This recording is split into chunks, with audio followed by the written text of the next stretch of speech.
In the last lecture, we studied the progression of a HPV infection, and we studied certain risk factors related to the HPV infection, and at last we also study some plus point that will favor the progression of an HPV infection. But now today we will study the lesions that are caused by an HPV infection. And what type of lesion is most commonly caused by an HPV infection?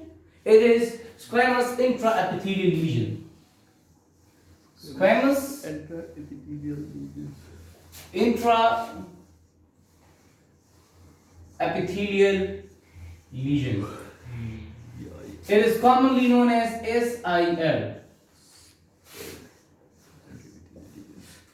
And this is a very important exam question, that is the classification of squamous intraepithelial lesions. So there are two types of classification of squamous intraepithelial lesion. The first classification is an old classification, and the second classification is a new classification. The old classification is a three-tiered classification. It is a three-tiered classification. And the new classification is a two-tiered classification. It means that in the new classification, we are having, first of all, when there is an HPV infection, so the first lesion that will be visible will be low-grade squamous intraepithelial lesion. And then after it, there will be high-grade squamous intraepithelial lesion. In the old classification, this squamous intraepithelial lesion was known as cervical intraepithelial neoplasia.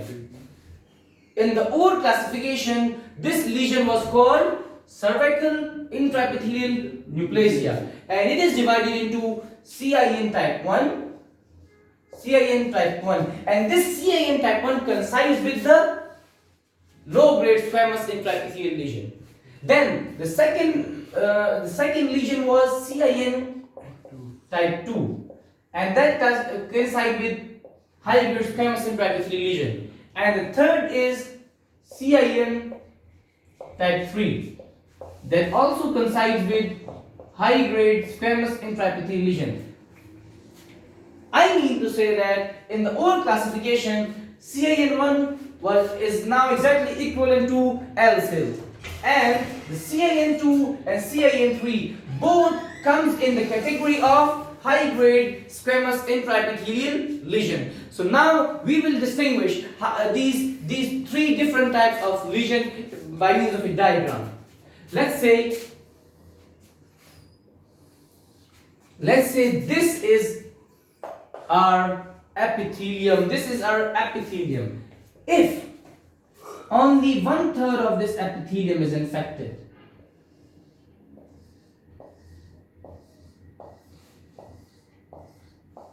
if only 1/3 of this epithelium is infected, this will be low-grade squamous intraepithelial lesion, and this low-grade squamous intraepithelial lesion is also known as CIN type 1.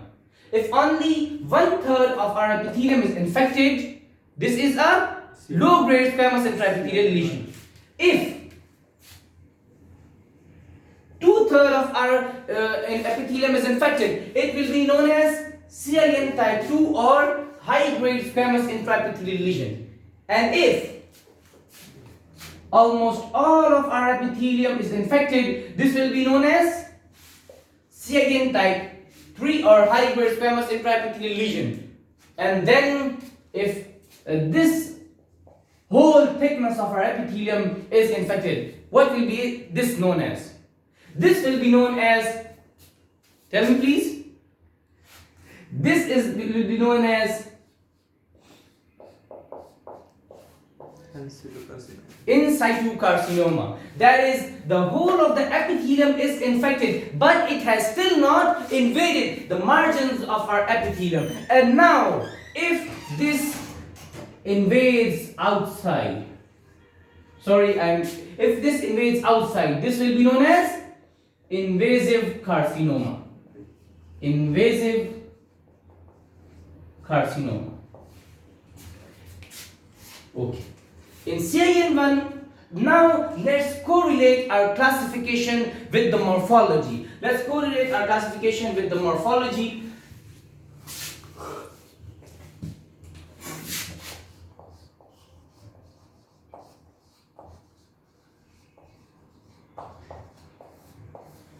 In CIN type 1 or low grade squamous intraepithelial lesion, you will see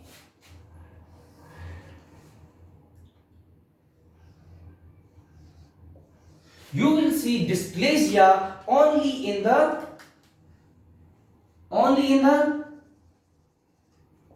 deep layers. Only in the deep layers. Okay?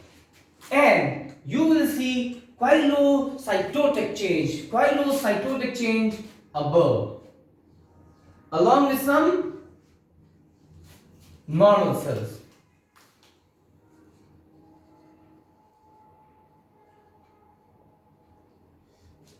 What is meant by chyliocytotic change? These cells have changed its shape so that there is vacuolization. Some vacuoles present in the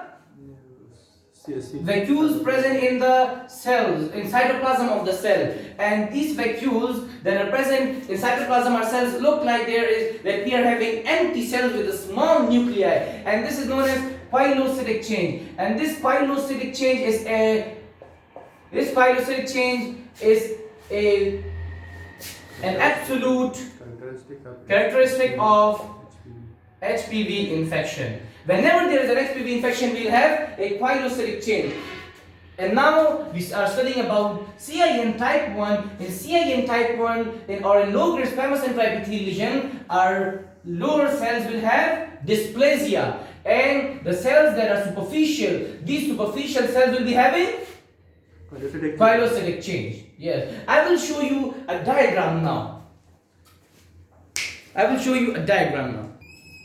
Oh, okay. If this is the normal epithelium, this is the normal cervical epithelium, this is low-grade squamous intraepithelial lesion. And now, as I told you people, that you will find dysplasia. You will find dysplasia here in the deep layers, and you will find pilocytic change in the superficial layers.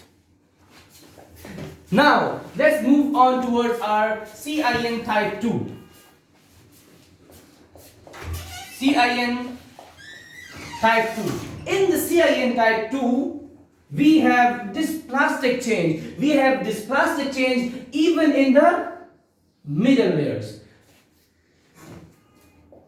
Let's say this is our epithelium, and then in CIN type 2, we are having dysplasia. This region of dysplasia has progressed even towards the middle layers. This region of dysplasia has invaded even towards the middle layers, and only some pilocytic change is present in the superficial layers. This was about our CIN type 2. And if there is CIN type 3, or in this CIN type 3, the whole thickness of the epithelium will be dysplastic. You will have whole thickness of the epithelium that will be dysplastic, and no pilocytic change will be visible. In CIN type 3 or high-grade squamous intraepithelial lesion, there is dysplasia, and that dysplasia spreads even to the highest layer, even to the superficial layers, and there is no pilocytic change present here. So what was the difference? In the CIN type 1, there was pilocytic change in the above the superficial layers, and there was dysplastic change in the lower layers. In the CIN type 2, the lower layers and the middle layers both are having dysplastic change, and there is some pilocytic change that is present in the superficial layer. And in the CIN type 3, there is whole thickness will be dysplastic, and there will be no there will be no pilocytic change. This can also be visible in this histological diagram. This is axial and this is CIN type 2. In this CIN type 2, you can see that there is this plastic change present even in the middle layers, and there is some pilocytic change present here in the superficial layer, and this is this plastic change. And in CIN type 3, there will be dysplasia and no pilocytic change. Let's now correlate our diagram. This is what we see in the biopsy. We can see these diagrams in the biopsy when there will be we'll have to excise some tissue. Now, what will be present in the pap smear? I will tell you the details of pap smear later on, but let's now discuss that what will be present on the pap smear. Okay, now in the pap smear, we have taken the scrapings. We take scrapings from the transformation zone, and this is a diagram of pap smear. This shows you a normal cervix. You have taken some scraping from the from which region? From the transformation zone, and in this transformation zone, normal cell will be looking like exfoliated blue or pink, or will be having their proper arrangement of the nuclei. You can see in the second diagram, and this second diagram is a low-grade squamous intraepithelial lesion, or a CIN type 1. In this diagram, you can see that these cells look somewhat, that their shapes is irregular, and secondly, their nucleus is somewhat bigger. In the CIN type 2, you can see that the nucleus is even more bigger, and in CIN type 3, you can see that the nucleus is so much big that the nuclear cytoplasmic ratio is very changed, and this is known as a full thickness dysplasia. So you will find these types of pictures on pap smear. Now, the pap smear basically. Pap smear, this is a screening test. Pap smear. Pap smear is a screening test that is very important and crucial, and this has dramatically decreased. This test has dramatically decreased the risk of the epidemiology or statistics of our squamous cell carcinoma, our invasive squamous cell carcinoma in US, because this pap smear is used there a lot. And it detects our infection in very early stage. Now in pap smear, you take some scrapings from the transformation zone. You take some scraping from the transformation zone, and then you see under the microscope.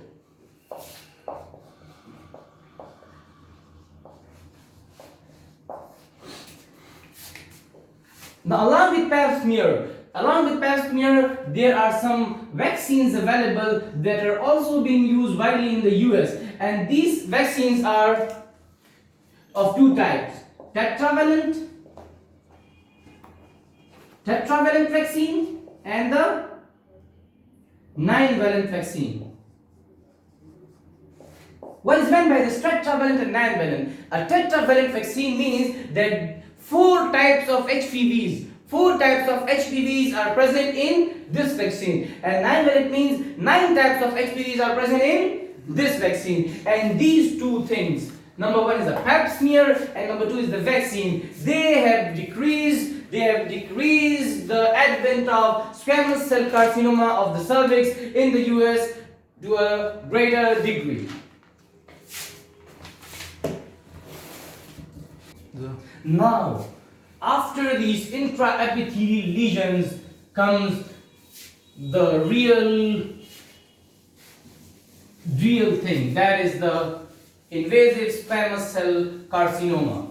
After the squamous intraepithelial lesion comes the invasive squamous cell carcinoma. This invasive squamous cell carcinoma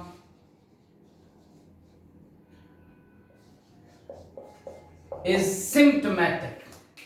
This invasive squamous cell carcinoma is symptomatic. That the patient will present to you with symptoms, whereas these lesions were asymptomatic, and they are mostly picked during pap smear. That squamous intraepithelial lesions are mostly picked during pap smear or during biopsy, but this invasive carcinoma is symptomatic and it is very much reduced due to the pap smear. But this will present to you as leukorrhea, vaginal bleeding,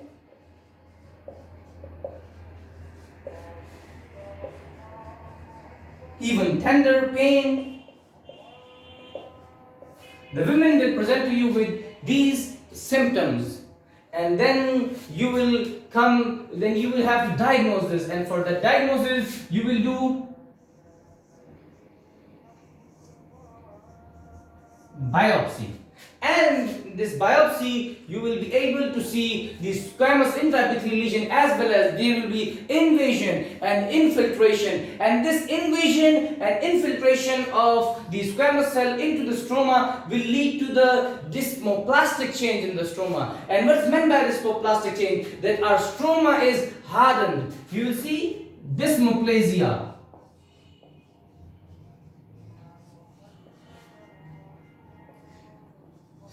We will also be able to see keratin pearls, and keratin pearls are the characteristic features of squamous cell carcinomas. You will be able to see keratin pearls. Thirdly, you will also be able to see if this is neuroendocrine in origin. If this tumor is neuroendocrine in origin, you will be able to see that this tumor will look like a lung cancer. If the origin of this tumor is somewhat neuroendocrine, it will look like as if it is lung cancer. Now we'll have a last look towards the statistics. 75% of times our invasive squamous cell carcinoma is 75% of times it is squamous. It is caused by the squamous cells. 25% of times it is adenocarcinoma and adenosquamous carcinoma. 75% of times it is squamous cell carcinoma, and 25% of time it is adenocarcinoma and adenosquamous carcinoma. And rarely, very rarely, it is of neuroendocrine origin. And this neuroendocrine origin will present as if it is a lung cancer. And the last thing is that when you will palpate it, we will have a barrel-shaped cervix. The cervix will be barrel-shaped. Thank you. This was all about our cervical carcinoma.